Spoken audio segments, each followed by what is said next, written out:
Sabe uma coisa que é incrível de se pensar? O nosso DNA. É um código com tipo 3 bilhões de letras. E um único errinho de digitação, um só, pode ser a diferença entre uma vida super saudável e uma doença grave. E é sobre isso que a gente vai conversar hoje. Como a inteligência artificial está nos dando ferramentas novas, fantásticas, para finalmente ler esse código e achar as pistas que estão escondidas lá. Pois é, tá aí o número. 3 bilhões. Essa é a quantidade de letras no nosso código genético. É um número tão grande que até é difícil de imaginar, né? Mas é exatamente com essa escala que os cientistas precisam lidar todos os dias. E é aí que entra o grande desafio da pesquisa genética. É como se o nosso genoma fosse um livro gigantesco. E uma única letrinha trocada pode estar ligada a doenças como glaucoma, problemas no coração. E aí fica a pergunta, né? Como é que se acha uma única agulha num palheiro de 3 bilhões de letras? Então, beleza. Como é que essa caçada começa? Bom, como em qualquer busca, a primeira coisa é definir o alvo. Vamos dar uma olhada nas ferramentas e nos conceitos básicos que os cientistas usam para conseguir navegar nesse palheiro genético gigantesco. No mundo da genética, o que se está tentando entender é o que eles chamam de fenótipo. Parece um nome complicado, mas a ideia é simples. É qualquer característica que a gente consegue observar. Pode ser algo super óbvio, tipo a cor dos olhos, ou algo bem mais complexo, como o risco específico para uma doença. Esse é o alvo da busca. E por um bom tempo, a principal ferramenta para essa caçada foi uma técnica chamada GWAS. Pensa nisso como uma busca sistemática em massa. O método é basicamente analisar o DNA de milhares de pessoas, comparando quem tem uma doença com quem não tem. O grande objetivo é achar correlações, sabe? Pequenas variações genéticas que aparecem com muito mais frequência no grupo que tem a doença. Olha, o Gé foi revolucionário, sem dúvida, mas ele tem uma fraqueza bem grande. Ele gosta de coisas simples. E a biologia, bom, a biologia é tudo menos simples. Ela é bagunçada, cheia do que os cientistas chamam de ruído, fatores como idade, sexo, tudo isso cria umas relações super complexas que não são uma linha reta, e isso simplesmente confunde os modelos estatísticos mais tradicionais. Então, a pergunta é: como lidar com essa bagunça toda da biologia? É aí que entra uma nova abordagem de IA, uma que foi projetada exatamente para enxergar através de todo esse ruído. E essa abordagem tem nome, DeepNow. É um modelo de IA feito sob medida para isso, para entender as relações complexas do mundo real.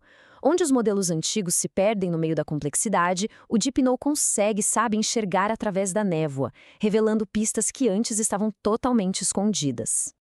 E esse gráfico aqui mostra o poder disso de um jeito bem claro. Em dados mais simples, os métodos tradicionais e o DeepNow até que se parecem no desempenho. Mas olha só a diferença quando a gente joga a complexidade do mundo real na equação. A barra do DeepNow dispara, mostra um desempenho muito, mas muito superior. É como se ele conseguisse ver um caminho claro numa floresta super densa, enquanto os métodos antigos ficam ali parados na entrada, sem saber para onde ir. E isso não é só teoria, não. É resultado prático do mundo real. Quando pegaram o DeepNow e aplicaram em dados de pacientes do UK Biobank para tentar prever a probabilidade de glaucoma, ele encontrou 46% a mais de locais genéticos importantes do que o método tradicional. 46%, isso é um salto gigantesco. Ok? Então agora a gente tem uma ferramenta muito melhor para achar as pistas. Perfeito. Só que isso acaba revelando o próximo grande problema. E se os rótulos que estamos usando, aqueles fenótipos, não forem tão bons assim? É a partir desse ponto que a IA assume um papel ainda mais profundo. Ela não vai só analisar os dados, ela vai meio que redefinir a própria pergunta que está sendo feita, indo muito além dos rótulos que os humanos criam. Pensa só por um segundo. Rotular alguém como doente ou saudável é uma simplificação muito grande, né? A biologia é quase sempre um espectro, uma escala de cinza. E outra, como é que se consegue que um médico crie rótulos detalhados para, sei lá, 1 milhão de pessoas? É simplesmente impossível. É um gargalo gigantesco na pesquisa. A solução para isso é a tal da fenotipagem por IA. E o processo é genial. Em vez de dar para a IA rótulos simplistas de sim ou não, a gente entrega os dados brutos. Por exemplo, um exame super detalhado do nervo óptico. A partir daí, o modelo aprende sozinho quais padrões importam de verdade e gera uma pontuação de risco muito mais precisa, muito mais detalhada. E a melhor parte, isso dá para fazer em escala, para milhões de pessoas. Mas e se desse para ir ainda mais longe? Tem uma técnica chamada Haglets, que faz exatamente isso, usando uma coisa chamada aprendizado não supervisionado. A ideia aqui é revolucionária. E se a gente não desse nenhum rótulo para IA? Nenhumzinho. A gente simplesmente entrega os dados brutos e deixa ela descobrir tudo sozinha. É literalmente como dar uma lanterna para a IA e falar: olha, entra nessa sala de escura aqui e conta pra gente o que você encontrar. Ela mesma acha os padrões importantes sem nenhuma ajuda. Beleza. Então, a nossa IA agora consegue analisar um tipo de dado com uma precisão incrível. Mas a biologia não é uma nota musical sozinha, né? É uma sinfonia inteira. O próximo passo, então, é ensinar a IA a ouvir todos os instrumentos, ao mesmo tempo. A analogia aqui é perfeita. Analisar só um tipo de dado, o que se chama de análise unimodal, é como tentar entender uma orquestra ouvindo só os violinos. A gente perde o quadro geral. A nova abordagem, a análise multimodal, é justamente sobre ouvir todos os instrumentos juntos para entender a música inteira. E existe um novo método chamado eMerkle, que faz exatamente isso. Ele ouve todos os instrumentos de uma vez para encontrar as harmonias, ou seja, as conexões que são completamente invisíveis quando a gente foca em uma coisa só. E os resultados, olha, são impressionantes.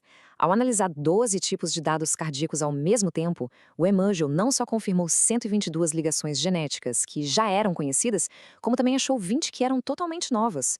E o mais incrível de tudo, ele descobriu 30 marcadores que eram completamente invisíveis quando se usava análise tradicional, de um dado só. Ok, mas e aí, qual é o impacto real de tudo isso?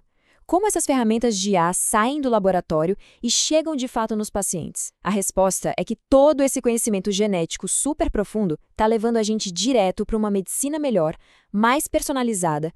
Por exemplo, todo esse conhecimento foi usado para construir uma pontuação de risco muito mais precisa para a fibrilação atrial, que é uma condição cardíaca bem comum. E o que isso significa na prática? Significa que os médicos conseguem identificar pessoas com alto risco muito mais cedo e podem agir antes que seja tarde demais. É exatamente assim que a ciência fundamental acaba salvando vidas. Que jornada, hein? A gente começou com as buscas mais simples lá no GWAS, depois passou a enxergar através do ruído com o DeepNow, aí a gente deixou a IA criar os próprios rótulos e, por fim, ensinou ela a combinar tudo com o eMerkle. Cada passo foi como descascar mais uma camada da cebola, chegando cada vez mais perto da biologia como ela realmente é. Então, o que tudo isso significa para o futuro? Que agora existe um kit de ferramentas que é incrivelmente poderoso. A questão deixou de ser se é possível desvendar os segredos de doenças complexas. A verdadeira questão agora é quais doenças a gente vai investigar em seguida.